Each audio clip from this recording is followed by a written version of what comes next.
A woman named Sasha was wrapping her bruised fingers in bandages while her husband Tommy still lay half asleep. She peered out of the tent, which was anchored high up on a vertical rock face called the Troll Wall, located in Norway.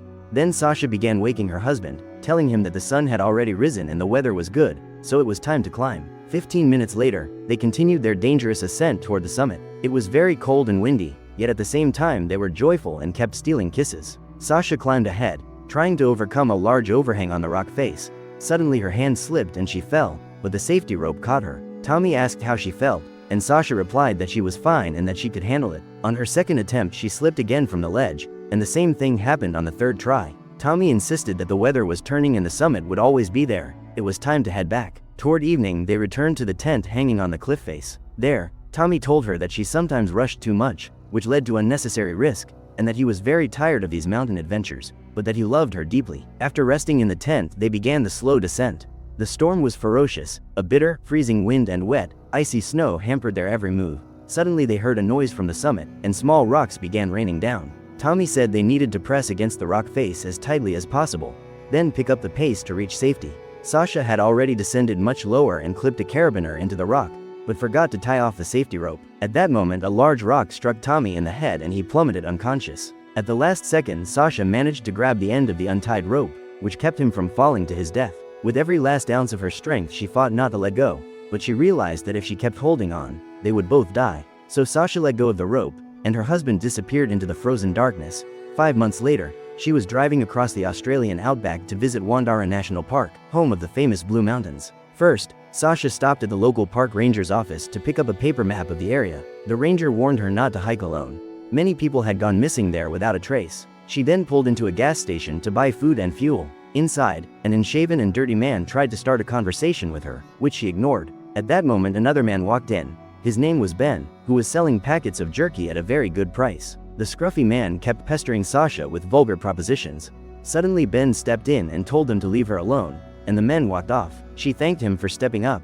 Later, sitting in her car with the paper map, Sasha spotted Ben. She waved him over and asked him to show her the route to the gorge, since GPS had no signal there. He traced an alternative path down the river on the map and warned her it would be very tough going. Toward evening she reached the trailhead. While preparing her gear for the next day, she packed a pepper spray canister in her backpack and tucked her bracelet from her wrist into a small pocket. Suddenly 2 vehicles appeared nearby. They pulled up to the riverbank and outclimbed the same unshaven hunters who had harassed her at the gas station. They started pestering her again with questions. "Want a beer? How about something else?" Then pulled an antelope carcass off one of the trucks and hung it by its legs above the ground. Sasha pretended not to hear them and climbed into her van.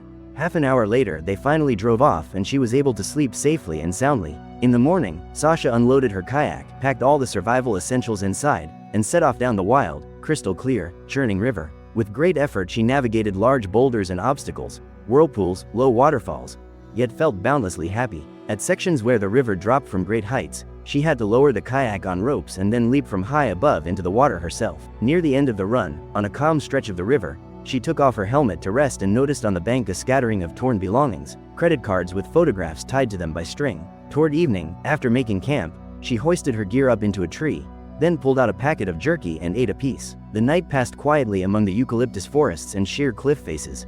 In the morning Sasha woke to a strange cry. She climbed out of the tent and went to check on the gear hanging in the tree, but it was gone. Someone had stolen everything. Then she spotted a thin line of smoke drifting slowly over the river. Deciding to investigate, she got in her kayak and paddled to where another boat was tied up. She came ashore and pushed through a small thicket toward the source of the smoke. A little way in, she came upon a small hut built from old branches with a fire burning beside it. Then she saw someone on the riverbank. It was Ben, the same man who had stood up for her at the gas station and shown her the route on the map. She told him someone had stolen all her things in the night. He sympathized and offered to share his equipment, saying that was just the way things were done out there. He then pressed her to sit by the fire and have some grilled fish. Beside him she noticed the jerky in its packet again. Ben explained that he made it himself, hanging it away from flies, and that it was high in protein. He also offered her clean water that he collected from trees using an old indigenous method. She accepted, though a nagging fear that something had been added to it would not go away. Sasha asked Ben various questions: how often he came out here, where he was originally from. He picked up on the fact that she loved scaling dangerous peaks, risking her life every time. During the conversation she mentioned the rough hunters she had encountered on the bank, and Ben said she had held her own against them well. She finally sensed that something was very wrong and made to leave, but he stepped into her path. Then she spotted her bracelet on his wrist, the one that had been in the stolen backpack. Ben then threw her backpack out of the hut and emerged holding a portable speaker in one hand and a repeating crossbow in the other. He put a song on his phone and told her she had until the song ended to run as far from this place as she could. Sasha grabbed her things and sprinted through the undergrowth as fast as she could, while the deranged Ben danced to his favorite music. At last, on the riverbank, she climbed into her kayak and readied herself to shoot the rapids. Just as the song ended, Ben immediately took off along familiar trails after her. Sasha raced down the dangerous, fast-moving river with no gear and no helmet, exposing herself to every hazard. A small waterfall loomed ahead. Beyond it, the kayak capsized and she struck a rock beneath the surface. After that, she had to swim for the bank. Hauling herself onto dry land, Sasha stripped off her heavy, soaked clothing, shouldered her backpack and kept moving along the river. Then she heard voices. Climbing toward them, Sasha discovered it was video footage playing on a phone. Without warning, an arrow thudded into a tree right beside her. Fired by Ben with his crossbow, she bolted and he gave chase. As she ran, she dodged arrow after arrow flying past her again and again. Finally, Ben took careful aim and fired. The arrow grazed her leg and Sasha tumbled down the slope, then plunged into the rushing river below. The current carried her into a deep, dark gorge where she was able to pull herself calmly onto the bank. There she checked her phone. It was smashed. She pulled on a dry shirt and moved the pepper spray to the outer pocket of her backpack. As she pushed through the gorge, it grew narrower and narrower until it ended in a dead end. Sasha thought through her options and decided to climb straight up the walls. Slowly ascending, she called on every climbing skill she possessed. When she reached the top, the view was both beautiful and terrifying. There was no help anywhere in sight. After walking a little way, she spotted something on the riverbank, raised her binoculars, and made out a boat tied there. Suddenly, she heard a sound from her direction. She spun around and saw Ben closing in. Sasha decided to drop back into the gorge and hide beneath a small overhang. Ben crept slowly to the spot where she had been, peered carefully down, but could not see her, and walked away. At last, she slipped out of her hiding place and ran for the bank where the boat was tied. Then she spotted Ben not far off. He had switched on some music and was swinging naked into the river on a rope. Sasha slipped under the water and swam unnoticed toward the boat. She then tried to free the boat from the post, and the moment she got close to it, her foot caught an iron trap beneath the water. Ben heard it and sprinted to where Sasha was struggling uselessly in the water. He began dragging her toward the bank by the metal chain, but she blasted him in the face with the pepper spray. Ben dived under to rinse his eyes and mouth while she first tried to unscrew the chain, but he yanked her back and got to the weapon first. With the crossbow trained on her, he ordered her to throw away the canister, then told her to lie still while he freed her foot from the trap. Toward evening, she sat tied to a tree while Ben moved through the undergrowth collecting various plants. When he returned, he offered her food, and she told him he was completely out of his mind, a psychopath. During the night, rain fell. Ben lay in the hut telling her that this was not a game but a ritual, and that enduring pain was part of what it meant to grow as a human being. In the morning, they paddled together down a quiet stretch of river, her wrists bound with a rope. He mentioned he had read online about the tragic accident with her husband. She replied that in life, even the best of people face such things. During the conversation, Sasha reached toward a piece of metal on the bottom of the boat.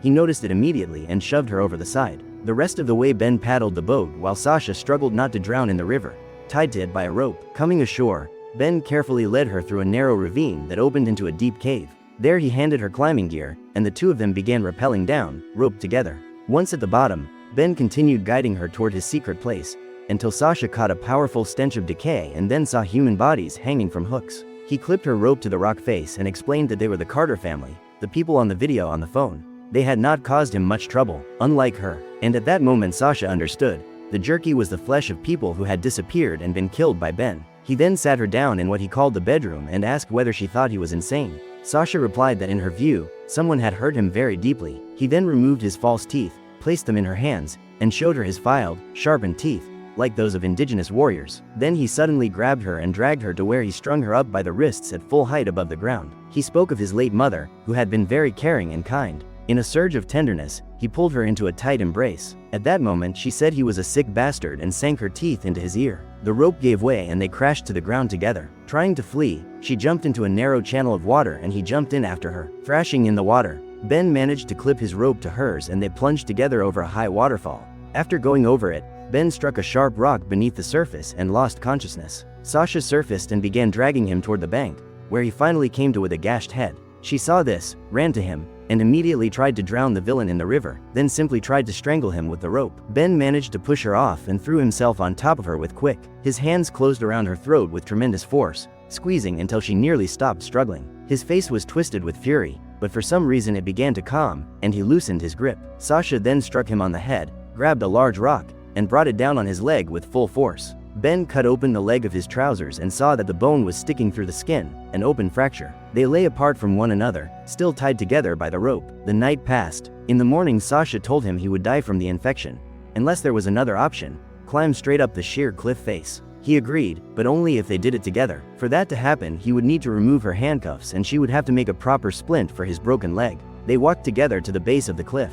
There Ben told Sasha that if she tried to push him off, she would fall with him, and then at last he removed the iron handcuffs. Sasha went first up the rock face to set anchors so Ben could be hauled up. Bit by bit they climbed higher and higher. While Ben was distracted, she tried to unclip his rope from herself, but he spotted it in time and yanked her downward, a warning. When only a short distance remained to the top, she decided to tie the rope to a tree so he could not throw her off, and then began to unclip him from herself. Ben saw what she was doing and gave the rope a violent jerk that almost sent her falling. He jerked it again so hard he tore the climbing harness right off her. She untied the rope and Ben fell from the cliff, smashing on the ground below. Sasha was left alone on the rock face with no climbing gear. Little by little, fighting through every obstacle and through searing pain, she finally made it to the top of the cliff, where she lay on her back and laughed at everything that had happened to her. Then, walking through the darkness, she reached a road where a car was passing. It turned out to be two young women tourists. They picked Sasha up and drove her to the local park ranger station. There she told him she knew where the missing people could be found.